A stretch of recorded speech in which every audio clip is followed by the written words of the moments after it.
at Monday CRM. Tamani ukae, tuko hapa kusherehekea na kupumzisha maisha ya baba yetu, Baba Raila Amolo Odinga. Karibuni sana, kwa heshima nyingi sana. Nitaomba siku ya leo tuwe na utulivu mwingi sana kumpa heshima baba wetu, Baba Jacob Amolo Odinga. Mr. DJ, kama uko na kitu basi tupe kidogo, maana leo nimesema tuko hapa pia kusherehekea maisha ya Prime Minister Raila Amolo Odinga. Nipe DJ. Karibuni sana wananchi. Wananchi mmekaribishwa sana katika shughuli ya leo ndani ya uwanja huu wa Nyayo.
kuonesha upendo. Asanteni sana tena sana. Kweli ulipenda baba, naye aliwapenda kwa kweli.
Nafasi yako ninakuomba kwa unyenyekevu mkubwa tuelekee moja kwa moja mradi tuweze kupumzika kesho kurauka kwa shughuli nzima ya siku ya kesho.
inaheshimika dunia nzima, barani na nchini.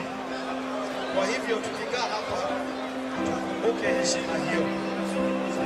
Nataka nikukumbushe tuko na usalama wa kutosha. Naomba tu kuwa hapa tafadhali.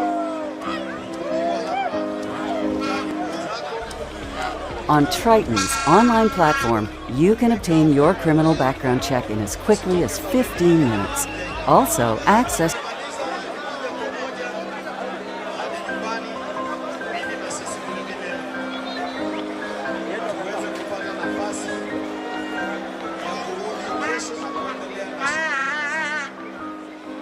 Asante sana wananchi wapendwa, asanteni kwa mapenzi haya, ni makubwa, ni makubwa.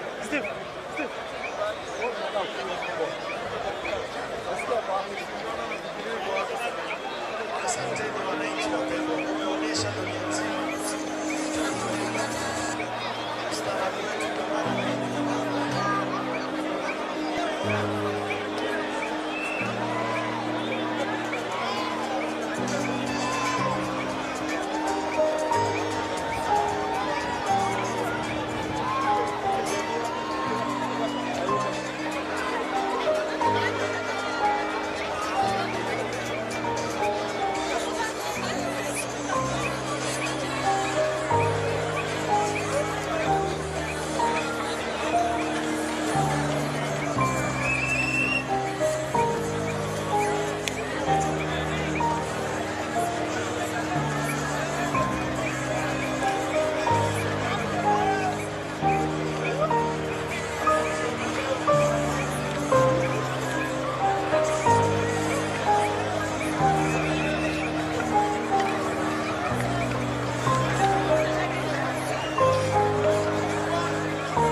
hivyo wananchi wapendwa,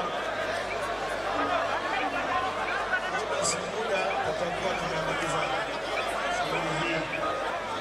Ninakukumbusha tu kwamba kesho ni siku rasmi ya shughuli hii ya kutoka pembe zote na wageni kutoka taifa mbalimbali, na hivyo shughuli hiyo itakuwa inafanyika uwanja wa Nyayo na tutakuwa na muda wa kutosha. Mimi nakuomba ingia kwa foleni, kila mmoja kwa foleni kwanza. Ingia kwa foleni ili tupatie maafisa wa usalama nafasi ya kufanya kazi nzuri kutulinda vilevile.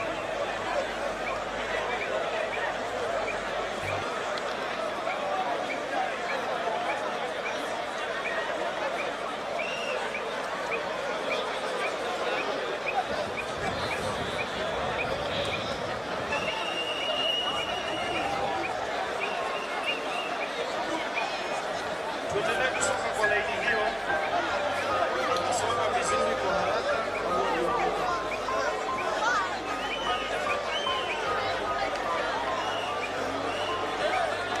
Na wewe ukuwe na heshima bwana, hautataja jina ya baba bila unataka kukubaliana.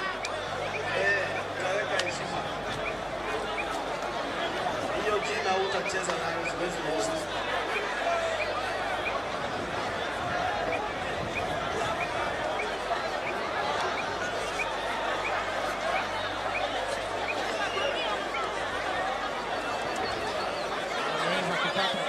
Tafadhali uweze kuketi, na iwapo wewe si protocol officer, kwa heshima ninaomba tafadhali uweze kuondoka. I kindly request that you allow the protocol officers waweze kutekeleza wajibu wao. Kama wewe si protocol officer, tafadhali tunakuomba kwa heshima uweze kuondoka.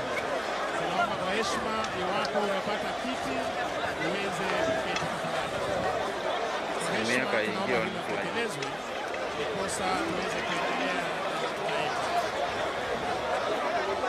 Tuendelee kusonga kwa haraka. Asante wananchi wapendwa. Rasmi. Na iwapo umeweza kufika umepata kiti, tunaomba kwa heshima uweze kuketi ili tuweze kuendelea na ratiba yetu jinsi ilivyoratibishwa kwenye ratiba rasmi. Sasa unajua bro, mimi mahali nimeweka kamera, protocol officers tafadhali kama nipige picha niambie mtu apige picha. Iwapo wewe mlinzi wa VIP, tunakuomba baada ya kumfikisha mgeni mashuhuri mahali hapa uweze kuondoka hapa kwenye jukwaa maalum, ataweza kuwa salama. Asante director. Asante. Anyway, nilikuwa nakuambia like nikate ama unaona hata time imeenda. Tubaki na protocol officers wa DRO foreign tafadhali. Protocol officers wa DRO na foreign affairs. Hao ndio wakati wako. Hao wengine tungoje chini tafadhali. Protocol officers wa Ikulu, foreign affairs na DRO. Hao ndio tubaki nao hapa tafadhali. Asante sana mwenzangu. Studio tunarudi kwako, tuendelee tafadhali.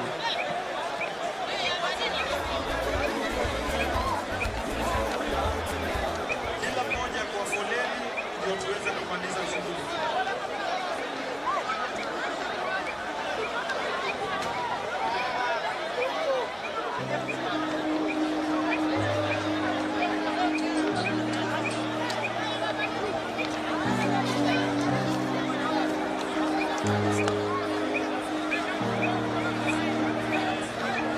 Kila mmoja aingie kwa laini.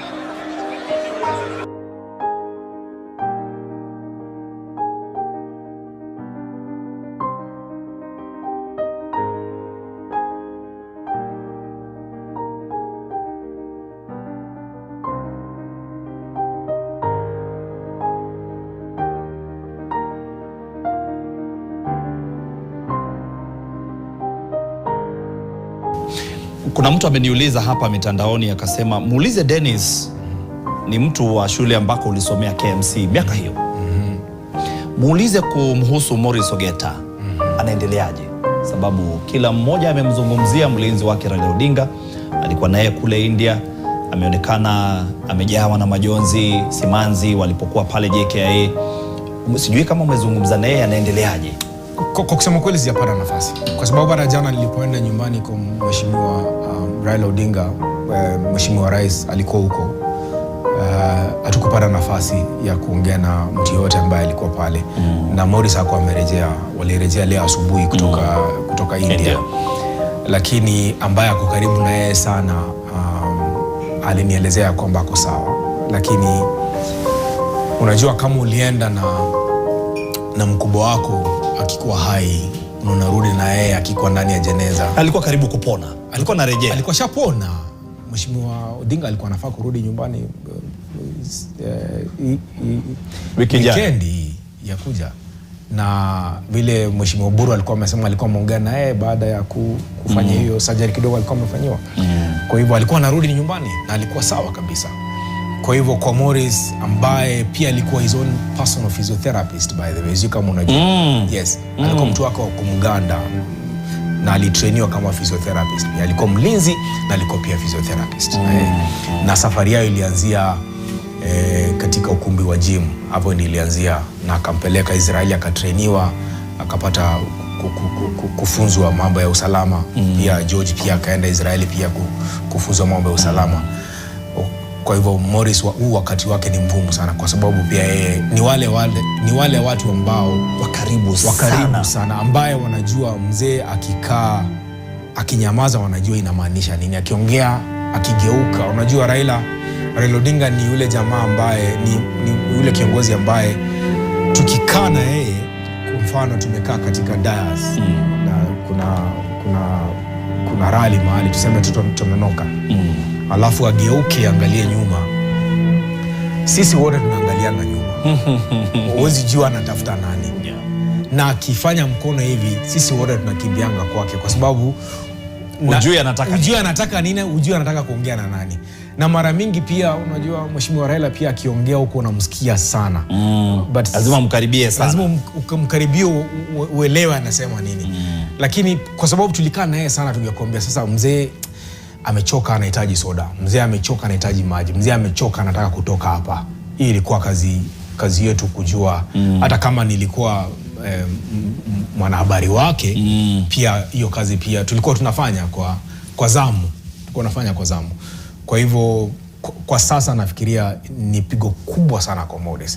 Na kama pia George marehemu angekuwa hai, lingekuwa pigo kubwa zaidi kwake, kwa sababu alihuzunika pia wakati George aliaga sana, kwa sababu wakati George aliaga dunia, wakitoka mazishi nilimpigia mzee akasema lile ambalo tumfanyia George ni ku make sure tumempatia befitting send off kama hero, kama shujaa. George alikuwa shujaa, na mimi nilijua George kwa undani sana mwaka 2007 wakati nilitumwa kwake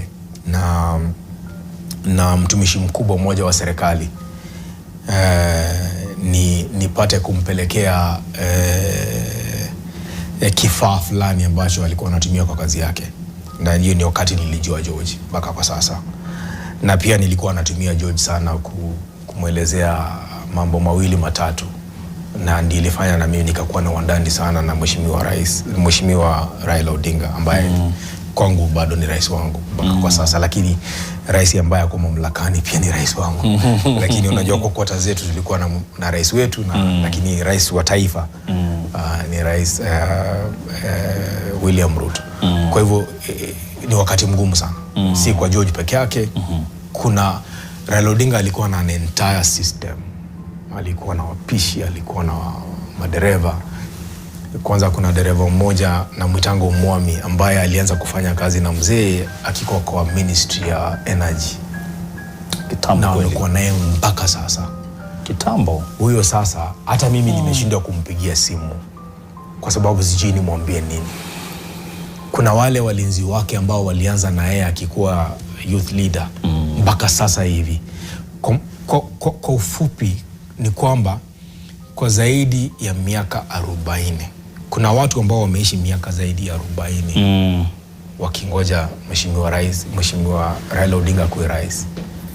Wengine wamekufa bila kumuona akiwa rais, na wengine sasa wanaenda kumzika kabla kuwe rais, na wametembea naye kwa safari kwa miaka mingi sana. Ila kuna wale ambao wanasema Raila Odinga alikuwa rais tangu mwaka 2008. Amekuwa rais actually kutoka mwaka 2002 amekuwa rais, sababu amekuwa kwenye serikali zote, hata serikali ya Mzee Moi alikuwa na alikuwa na ushawishi mkubwa. Wakati mwingine kama sasa wengi wanaona ana ushawishi zaidi ya Rais William Ruto. Kuna wale ambao wanasema kama Raila Odinga akizungumza rais ataitika. Sababu Raila Odinga akiambia watu wake ambao ni nusu ya Kenya ambao walimpigia kura, akisema twende kushoto, kila mtu ambaye ni mfuasi wake, vile ambavyo tumeona hivi leo Nairobi, ataenda kushoto. Tutasemaje hiyo miaka yote ya uongozi? Unajua Raila alikuwa people's president, lakini pia kwa upande wetu sisi kama wafuasi wa Raila Odinga alishinda kura zote.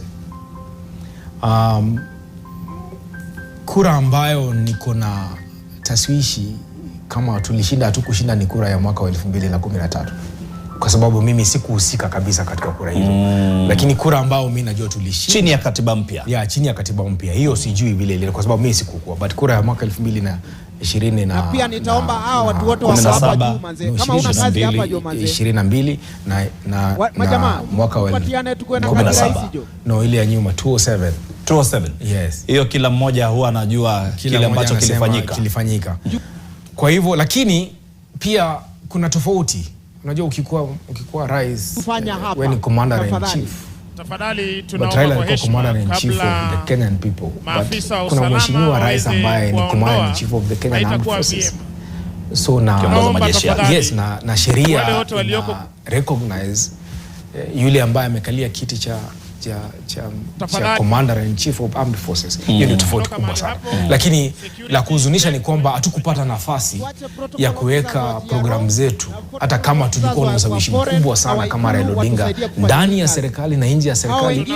Hatukupata nafasi ya kusema tungetaka Kenya iongozwe namna gani, kwa sababu kila saa watu walikuwa wanasema hata kama Raila angekuwa kiongozi angefanya nini. Hilo swali linisumbua sana. Lakini hamkumpatia nafasi. Mlimpatia kura, lakini kuna mahali watu labda walikaa wakasema asikuwe rais. Ukweli. Na kwa hivyo kwa muda mrefu sana amekuwa mtu ambaye akona ushawishi mkubwa sana, akona power mingi sana nje na ndani ya serikali. Lakini bila mamlaka pia hakuna jambo kubwa ambalo linaweza fanya. Tukimalizia, kwa mtazamo wako ungependa Raila Odinga akumbukwe kivipi? Nahitaji siku kama 15 nikuelezea, lakini kwa ufupi tu. Una dakika kama 5 hivyo za kunielezea. Kwa ufupi tu, ningetaka Raila Odinga akumbukwe kwa vitu vitatu. Kitu cha kwanza, akumbukwe kama kiongozi ambaye aliweka taifa mbele kuliko kitu chochote kile. Kwa sababu kwa nyakati 3 nafikiria Mheshimiwa Raila alisema taifa ni kubwa kuniliko mimi. Akawacha, wakatengeneza serikali, wakasukuma gurudumu la serikali kwa sababu ya amani. La pili, ningetaka akumbuke kama baba wa taifa na akuwe na nafasi yake katika kumbukumbu la historia ya Kenya. Na ningeomba sana wajanuzi, wale ambao wanafanya uchanganuzi mambo ya siasa na wale ambao wanaandika syllabus za shule, tafadhali umweke katika syllabus ya Kenya, ka historia ya Kenya. Akisomwa kwenye historia, apatiwe nafasi yake, kwa sababu sisi wote tutaondoka. Kuna watoto wetu ambao watakuja na vijukuu ambao watakuja. Ningetaka sana wamkumbuke Raila Odinga. Na ya tatu, ningetaka Raila Odinga akumbukwe ya kwamba kama yule mtu ambaye alikuwa anapenda amani. Hata kama kuna baadhi ya Wakenya walikuwa wanaona Raila si mtu wa amani, ningetaka akumbukwe, kwa sababu mimi nimefanya naye kazi na ninamjua. Raila ni mtu ambaye wakati alikuja mazishi ya babangu, watu walikuwa wanasema, unajua kawaida watu walikuwa wanasema Raila ni mtu mgamu sana. Raila hawezi toa pesa ukikuwa na shida. But mara mingi sana nilikuwa nimekaa na Raila Odinga, mheshimiwa Raila Odinga, nampata anachukua simu yake, anaandika namba. Kwa sababu mimi nilikuwa kama, alikuwa ananitanga my son, kijana yangu, na anaandika namba, namuuliza mzee unaandika namba yani? Ananiambia hapana, huyu ni mama mwingine akoko Turkana na ni rafiki yangu since 1991. Wow. Na watoto wake wako university, nataka atumiwe kitu. Nikamuuliza mzee unajua mambo ya M-Pesa? Anacheka, ananiambia anajua mambo ya M-Pesa. Nataka atumiwe M-Pesa. Anaita mlinzi wake, anamtumia pesa. Wakati babangu aliaga dunia, alipokuja nyumbani, marafiki zangu sana waliniuliza, wewe unajifanya Raila ni rafiki yako, haja kusaidia. Raila alipokuja nyumbani, wakati wanasiasa wengine walisimama hapo mbele kuanza kutoa mchango wao, mimi nilikuja na shilingi 20,000. Dennis, wewe ni rafiki yangu sana. Aligeuka akaniuliza, Dennis, niko na pole yangu hapa, ungetaka ni itangaze ama nikupatie? Niliita ndugu yangu mkubwa nikamuuliza mnataka aje, akasema wacha tupatie. Kwa sababu alisoma ile ideolojia ya babangu, akaona ya kwamba familia yetu tulikuwa watu wengi sana. Kulikuwa kundi la watu. Familia ni mbili. Mzee akasema unajua mimi naelewa mambo ya familia. Lakini kuna nyakati nyingine pia alikuwa anasema kama unataka kumsaidia mtu, kwa nini utangaze? Kwamba hii leo misa Raila amelipa school fees, amepeleka watu shule. Raila was an entire ecosystem. Asante sana. Shukran sana Dennis Onsarigo. Kuna swala moja la mwisho, kitu kimoja ambacho Wakenya wakijui na wewe unakijua na ungependa kukisema. Raila Odinga. Naam. Tafadhali tunaomba tuweke hizi mics. Alikuwa anapenda kula chakula kwa mkono. Raila hakuwa mtu wa fork and knife. Tuache uzungu kidogo. Alikuwa anapenda kula chakula chake na mkono. Kiafrika. Dennis Onsarigo alikuwa mwanahabari tajika sana. Dennis Onsarigo, mwanahabari mtajika, rafiki wa karibu sana wa Raila Odinga, anasema amempoteza baba yake. Na ni wanahabari wengi ambao Raila Odinga alikuwa anawaongoza. Mmoja wao ni Dennis Onsarigo. Alifanya hapa kwenye kampuni hii ya Nation Media Group hapa ndani ya NTV akiwa mwanahabari. Sasa Dennis, tuingie kwenye mazungumzo ambayo tulikuwa tumepangia hapo awali. Nikakuona kwenye mtandao wa X umeandika taarifa ya kumbukumbu yake Raila Odinga. Moja hapa ya taarifa ambazo nilizipata sana ni mwaka 2020 wakati Raila Odinga alipatwa na COVID-19. Hebu tupe hiyo picha, kuliendaje hadi Raila Odinga akapatikana na COVID? Wengine wetu tulipatwa na tukakimbizwa sana, wengine tukalazwa hospitalini. Ilikuwaje kwa Raila Odinga akapatwa na ugonjwa huu na mwishowe akawa ni wakupona na kaendelea na maisha yake ya kawaida? Nafikiria wakati huo ndio nilipata mshtuko sana. Vile nilisema sikuwa tayari kwa kifo cha Raila Odinga, bali nilikuwa tayari kwa mazishi yake kama angeishi miaka yake 110, 15 na pia sisi tupate nafasi ya kuishi miaka kama hiyo. Wakati huo, wakati alipata ugonjwa wa COVID na akalazwa katika hospitali ya Nairobi, nilimpigia simu. Unajua kuna wale wanasema Raila alikuwa anaambia watu kabla nania kufe nilimpigia simu. Wanafikiria ni mchezo tu, wanafikiria ni mzaha tu. Raila hakuwa mtu wa aina hiyo. Kama hakukupigia simu, hakukupigia simu, na akisema ameshasema. So kwa wakati huo, wakati nilimpigia nikamwambia mzee, kwa sababu sisi ndio tulikuwa tunajua na taifa lilikuwa katika hali ya sintofahamu, anataka kujua kweli baba yuko kweli ni mgonjwa, tunajiuliza. Alafu nikampigia akaniambia niko hapa Nairobi, na alikuwa na hii tabia habit, ukisema tabia ina sound vibaya. Alikuwa na hii habit, iko sawa, habit ya kusema mazoea. Ukimpigia simu, sijui kama ni mimi ama ni watu wengine, lakini alikuwa ananielezea, leo nilikuwa hapa nikafanya, lakini kwa akili zangu mimi nasema hata mimi najua mzee mahali ulikuwa, kwa sababu ni kazi yangu kujua mahali ulikuwa.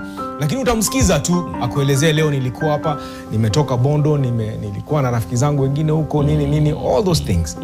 So So wakati aliniambia nimetoka kumuona daktari kwa sasa, amenipima, ameniambia oksijeni yangu iko sawa, roho yangu iko sawa, umechukua mkojo wangu uko sawa, kila kitu, vitu za ndani sana.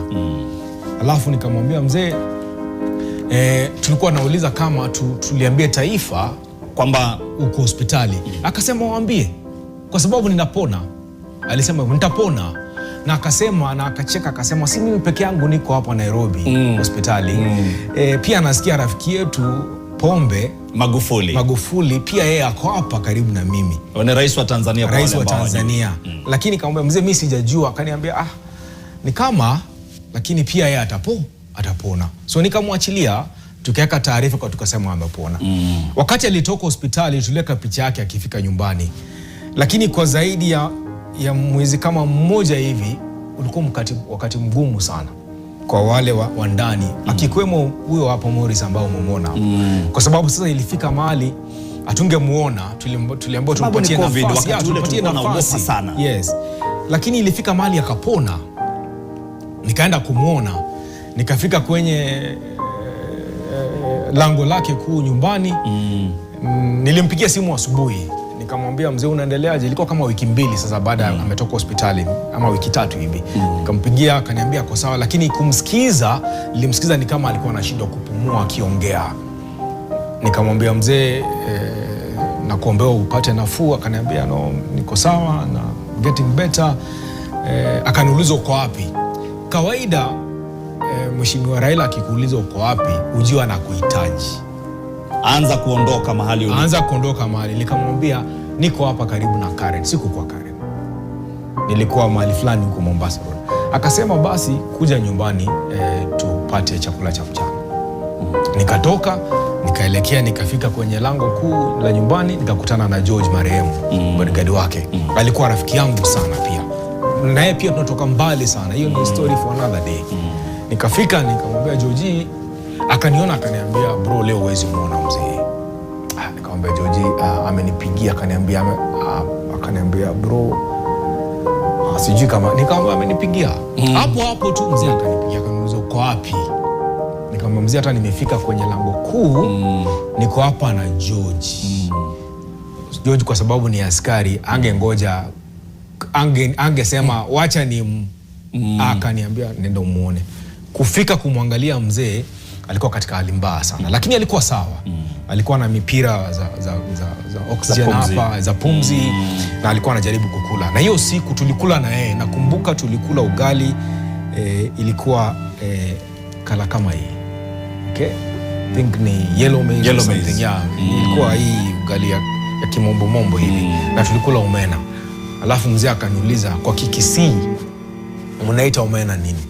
Nikamwambia mzee, unajua sasa makosa tulifanya ni kukaa karibu sana na Wajaluo. Tulikaa karibu na nyinyi sana mpaka mkachukua majina zetu zote. Akasema hapana. Nyinyi mlikuwa Wajaluo lakini mliondoka kwenye jamii Kisumu. Mama yenu ambaye ni Mkisii alikufa akazikwa Kisumu, mkaendelea na baba yenu. No maana mko na Onyango huko Kisii, mko na Ondieki huko Kisii, mko na Maina huko Kisii, na pia sisi tuko nao watu. Lakini yeye Mheshimiwa Raila alikuwa anaamini ya kwamba Waluya wa Kisii na Wajaluo wote walitoka kwa Wajaluo. Tukacheka kidogo, lakini nilikuwa na shida kwa sababu alikuwa anakula akiniongelesha, ilikuwa ngumu sana, hawezi kupumua vizuri. Lakini alikuwa hapo na akanielezea na akaniambia niko sawa na nitapona. But ilikuwa wakati mgumu sana kwake, mgumu sana. Akapona tena, akakuwa mgonjwa tena. Nilipoenda kumwona mara ya 3 sasa, alikuwa katika hali mbaya sana, kwa sababu nilikutana na mtoto wake Winnie Odinga. Akasema nimefanya kazi mingi sana kuhakikisha kwamba mzee ako sawa, lakini ame backtrack again. Na alikuwa hapo backtrack again, kwa sababu alikuwa anatembea hatua kama 2 anasimama, angetembea. Kwa wandani wa baba Raila Odinga ilikuwa wakati mgumu sana kwetu. Na kwa kusema ukweli huo wakati ndio tunaanza. Wacha nione tukipeperusha. Watendaje? What if? Peperushia baba. That particular time it was very hard. Peperushia baba. Hii ilikuwa kwa ghafla. Yeshia baba. Kuna mtu alikuwa na utaarifu kwa sababu asubuhi akaamka akaenda kutembea, akaaga dunia. lakini huo wakati ilikuwa ni itakuwaje, kwa sababu hata hali yake, hata vile alikuwa anakaa, lakini mimi sijaona mtu ambaye anapigana na uhai kama Mheshimiwa Raila Odinga. Alipigana na wakati itajulikana, labda watakuja kusema ni damage ya lungs yake mali ilikuwa, lakini alipona 100%. Na tukarudi kwa campaign. We never believed it. Lakini alipona. So ilikuwa wakati mgumu sana. So nilikuwa naenda kwake, nakaa na yeye, anakula, anaenda, analala, anarudi, tunakaa na yeye tena. So kwa sababu sisi tunajua na tuwezi niambia taifa, unabeba tu mzigo peke yako. Kwa sababu tulikuwa tumeenda Taita, tukaenda Mombasa, ilikuwa wakati wa BBI. Alafu akarudi akasema nimepatikana COVID. Lakini alipigana sana. Katika huo umri na akapona na akarudi, sijaona jamaa ambaye anapigana na kifo. Amepigana sana.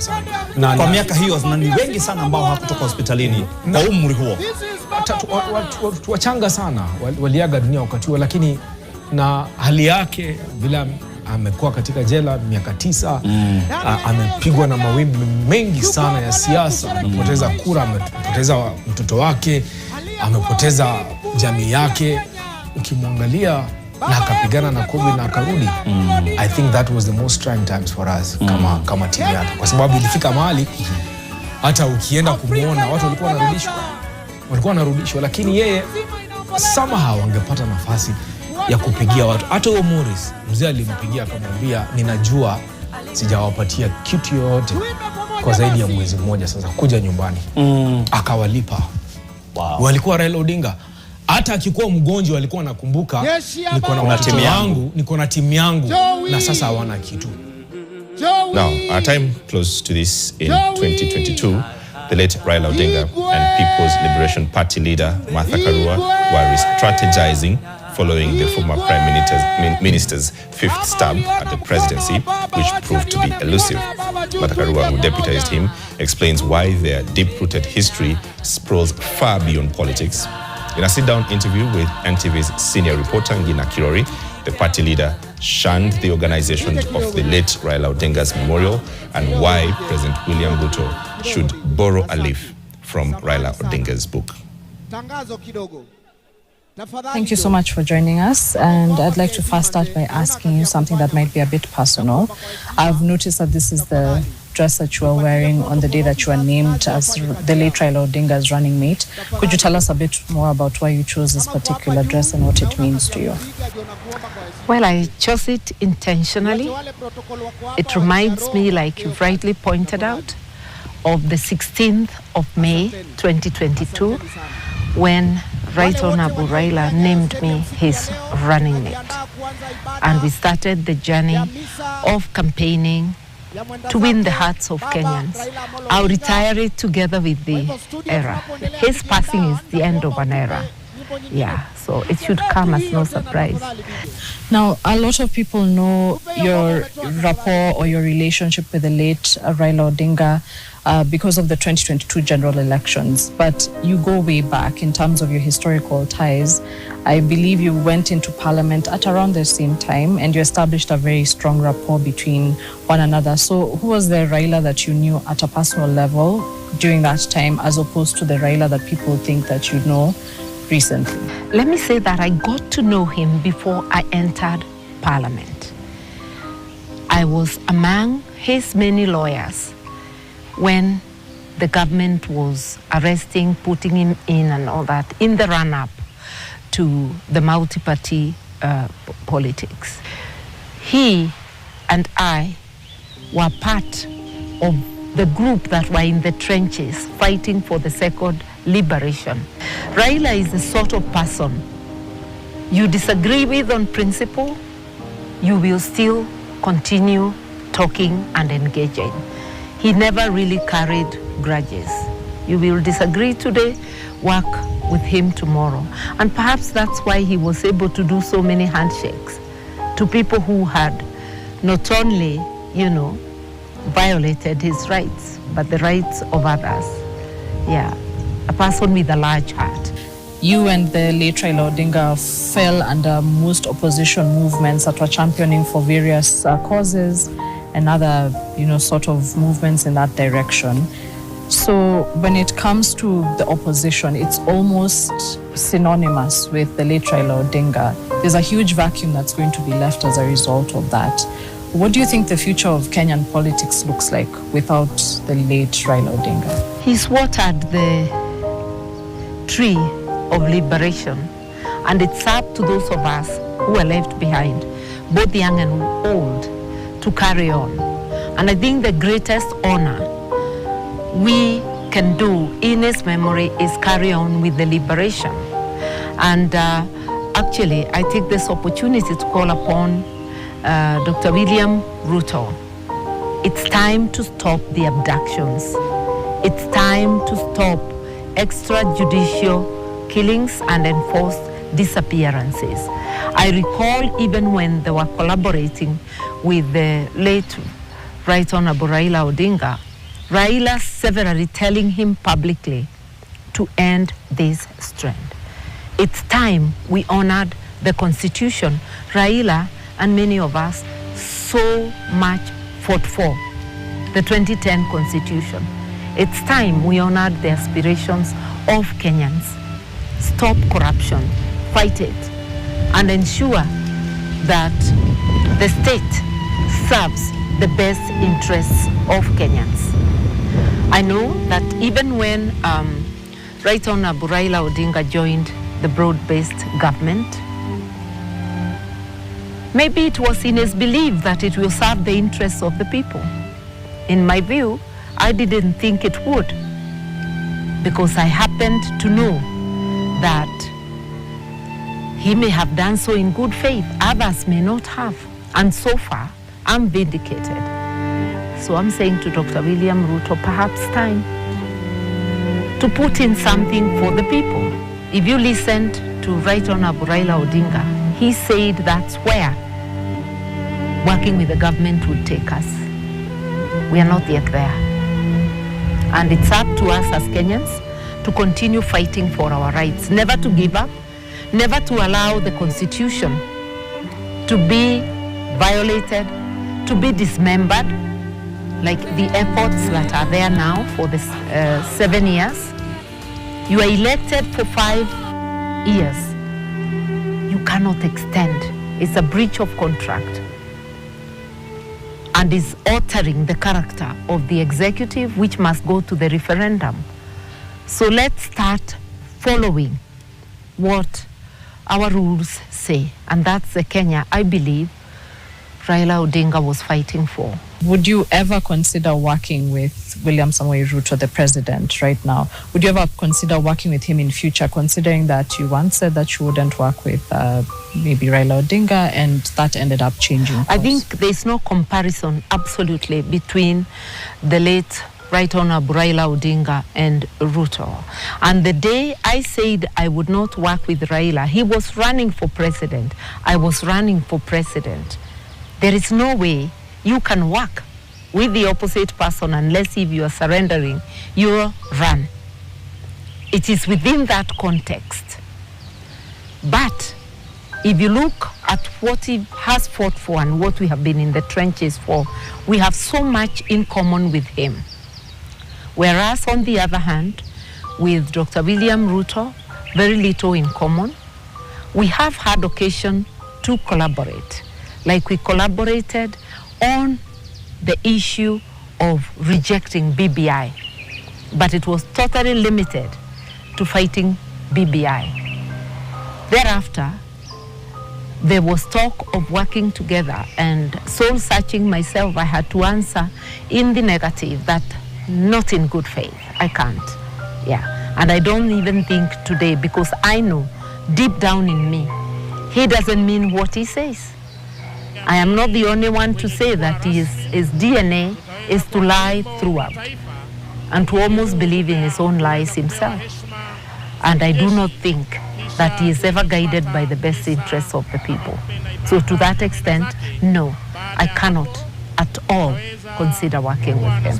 We saw massive crowds turning up today in honor of the late Raila Odinga. What's your view on today's turnout? What's your view on how people have chosen to honor him, and what's your view on what has taken place at Kasarani Stadium? Let me say this. The turnout defines his life and times. That people really honored him today. Massive crowds, just like they used to turn up for him in life. Raila is a person who has drawn crowds like nobody before him. I won't say after him because we don't know tomorrow, but so far, he's one of a kind. And Kenyans identified with him in very many ways. And today is testament to that. The way the police have handled the mourners at Kasarani, that's tragic. And that does not honor the memory of the fallen hero, people's president. Tear gas and bullets, because I can hear, I wasn't there, but I can hear the sound of gunshots. It's totally unacceptable. Failing to create a system where people come filing past and viewing the body and knowing that it's thousands upon thousands, it's setting a stage for chaos. I don't know what the organizers had in mind. After what they saw in Parliament and at the airport, they should have thought twice about how to plan in Kasarani. As we go to the remaining ceremonies for the send-off, tomorrow at Nyayo Stadium, and Saturday in Kisumu, the public viewing, and in Bondo on Sunday. Can today serve as a lesson for better preparation and free advice to the system? Allow some of the politicians to help you. An address by a politician who the people can listen to would have helped them at Kasarani in crowd control. Finally, I think from what you've been able to explain, there's almost this euphoria that came with the late Raila Odinga. I mean, even the people who followed him and his politics experienced it. The crowds that appeared today also appeared to be experiencing it. For you, as someone who worked closely with him all the way back in the day until 2022 and even thereafter, what sort of nuggets would you pick from his legacy which you would want to emulate in your own sort of legacy?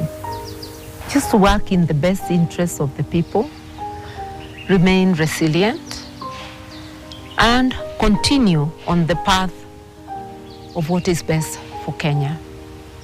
And that is something I will say I've not only learned from him, it's something I have lived all my years in politics. So let us not lose sight of the prize, which is the total liberation, political, social, and economic. And for those who are in positions of power and decision-making, remember that power is transient. Honor the people, and they will honor you. Do not mistreat the people, forgetting that tomorrow you may not be on the same seat you're on.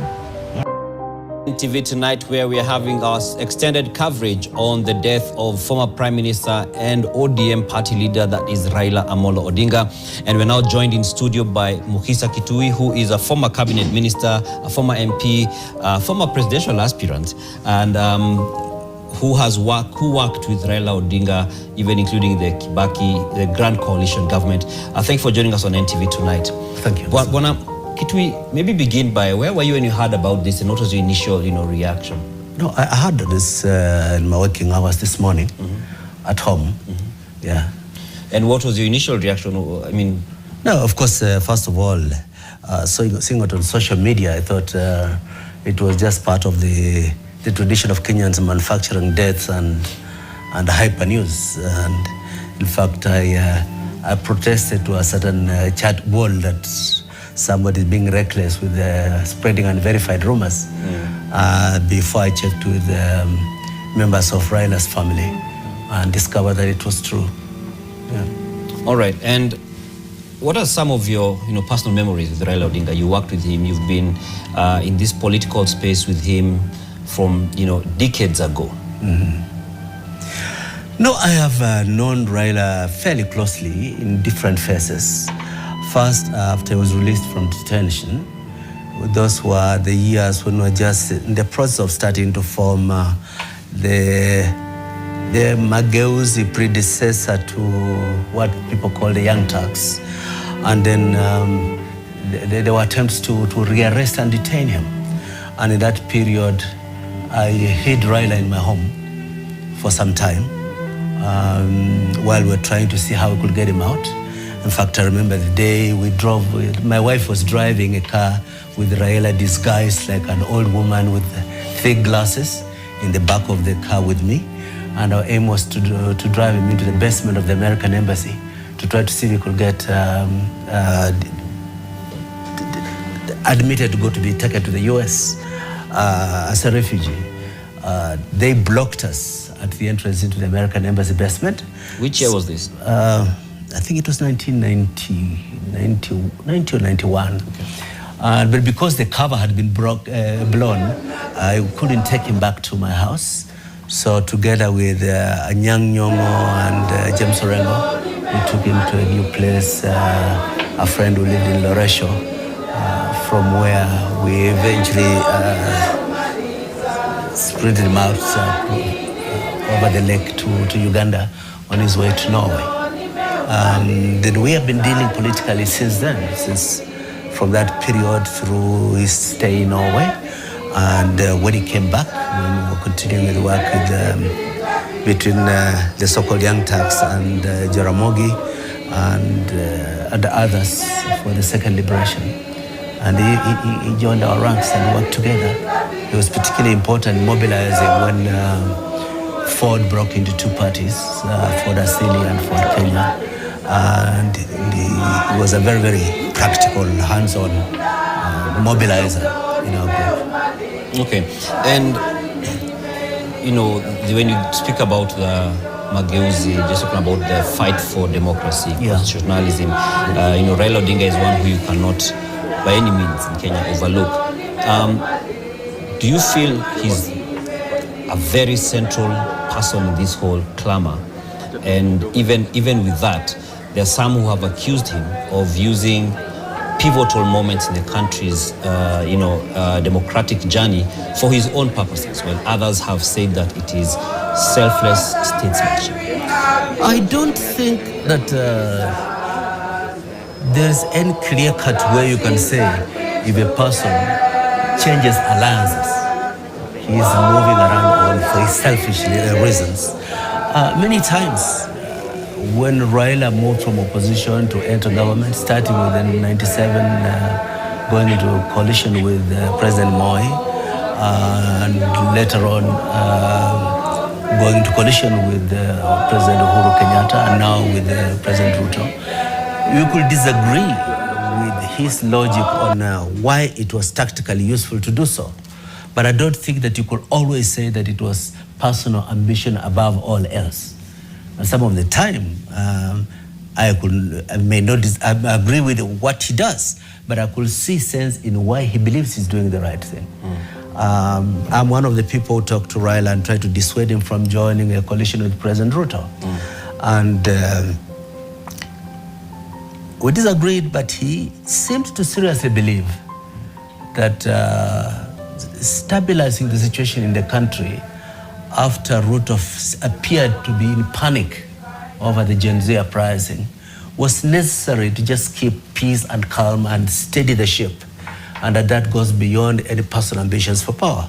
So you can see I could disagree with him on that, but I could appreciate that he genuinely meant that was in national interest that he was doing such a thing. So you believe, because there are those, especially like you mentioned, the Gen Zs, who feel that Raila and his team stole their moment, so to speak, when he, with the formation of the broad-based government. And so they feel that, they felt aggrieved that they have gone to the streets, they have done something historic, they breached parliament, but Raila Odinga came and, had I their think at the supper. time of mourning a great leader like Raila, we should not be detained by accusations about stealing somebody's effort. We may differ in tactic at some times. That should not crowd away the reality that Raila has made a stellar contribution to the democratic transition in this country, made a very phenomenal personal and family sacrifice and painful experiences for the general good. And the fruits of his labors are evident, enjoyed even by those who are opposed to the democratic revolution, democratic renewal that he stood for. I think at this moment, these are more important things than splitting things about somebody stealing another person's momentum. I think there are lessons learned. Don't take anybody's support for granted. Know that people have different perceptions about what is the best interest of the country, and try to learn how can we coalesce better if we're trying to see a more progressive renewal of the nation's politics. Yeah. Okay, and so just in light of that, and in light of, when we talk about the broad-based government, the handshake, etc., and you look at just the whole journey that Raila Odinga has been on, a significant one, there are some who argue that he is the most consequential politician in Kenya's history thus far. Do you agree with that? I mean, there are different phases in which you measure people's consequential impact on national politics. Raila has shown staying power and resilience, perhaps more than any person apart from Daniel Arap Moi. But to say is most consequential is a statement about your impact when you're in power. I assess much more Raila's impact when he was outside government than when he was inside government. Okay, and you did step down for him in the presidential race, right? What was your rationale, and do you feel that you lost an opportunity?